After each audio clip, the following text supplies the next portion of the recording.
Francesca. That's it, real quick. Yep. In terms of the meeting tomorrow, what you've described so far is the president going into this meeting, reiterating the position that we all know he has held publicly for a while. House Speaker McCarthy will likely do the same thing on his end. Is that really conducive to any kind of progress? Do you think there will be any progress out of that? And is the president going to go into this with any kind of proposal about how to formalize the budget and spending process, for example, to try and move the ball forward? The fact that there's a meeting in the Oval Office with the 4 leaders tomorrow, I think is an important thing. I think that shows the American people how important it is. That shows that the president wants to bring them together to have this conversation. The president has been very clear. This is Congress' constitutional duty to take action, to not default. He's going to continue to reiterate that, as he should make very clear that Congress needs to act. That is what he's going to do. Some of you will have an opportunity to see that at the top of the meeting, the 4 leaders together with the president, and he's going to be very clear about this. He's not going to mince words, as he has not in the past several months. So I'm not going to get ahead of the meeting. I'm not going to get ahead of what's going to come out of the meeting.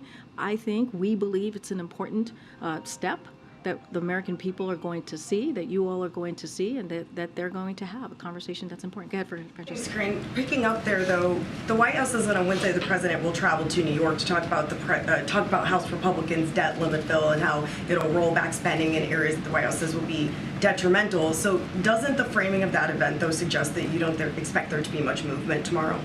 Well, they still have a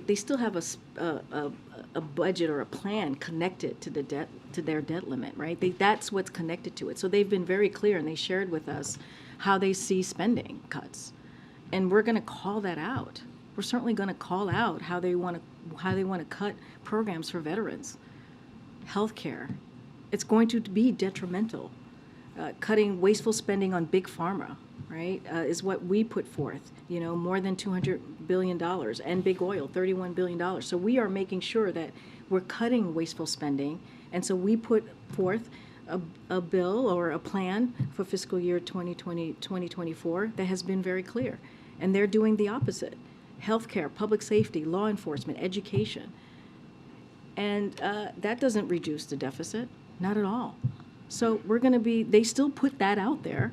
We're going to call that out and make sure that the American people understand what it is that the president is going to fight for on behalf of the American people. So we'll have that debate, right? He's happy to have that debate. But when it comes to the debt ceiling, when it comes to the debt limit, they got to do their job.